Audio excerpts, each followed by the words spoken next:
Des enfants de Dieu qui recherchent les marques extérieures du baptême du Saint-Esprit recourent à des méthodes apparentées à celles du mesmérisme pour les provoquer.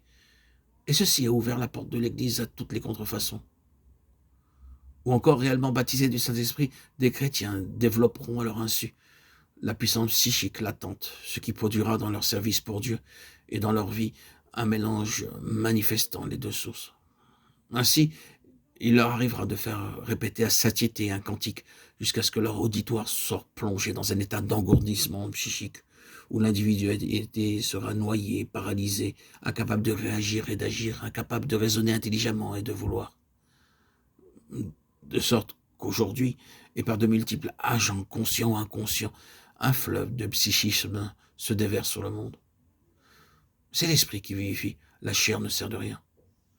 Toute l'activité de l'enfant de Dieu, à quelque travail qu'il se consacre, prédication, enseignement, procède de l'une ou de l'autre source, divine ou charnelle.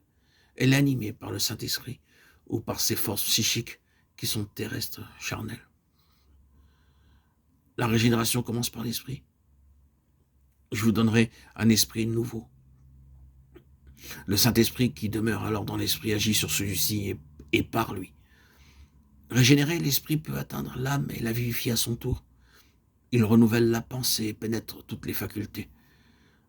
À mesure que l'enfant de Dieu marche selon l'esprit, veillant à ce que rien n'entrave son action, il devient spirituel en toutes choses. Tout ce qu'il fait a le cachet du spirituel. Toutes ses facultés sont transformées, vivifiées, élevées. Il est devenu une nouvelle créature. Bien plus, son esprit participe à la vie même de Dieu. Par le renouvellement de la pensée, celle-ci a été purifiée et l'entendement autrefois obscurci en est illuminé.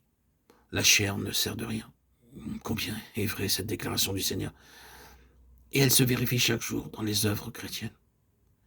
Si la puissance à l'œuvre est charnelle, psychique, elle reste sans fruit. Le travail peut être intensif, il n'importe, il reste sans fruit. La raison en est que l'âme puise son énergie dans la vie naturelle qui ne sert de rien. Beaucoup de travail, pas de récolte. Et ce n'est pas forcer le texte que de déclarer que si la chair ne sert de rien, la force psychique aussi ne sert de rien, bien plus au service de Dieu. Elle est nuisible. Voyons la conduite du Seigneur sur ce point. Il aurait pu compter sur lui-même et sur les puissances de son être que n'avait pas contaminé le péché. Si nous examinons cette conduite, nous le voyons et le constatons, il ne le fit pas. Il annonça à ceux qui mangent ma chair et boivent mon sang à la vie éternelle. C'est ce que dit notre Seigneur Jésus. Et les disciples, objectant que c'était là une parole dure, il ajouta, c'est l'esprit qui vivifie, la chair ne sert de rien. Les paroles que je vous dis sont esprit et vie.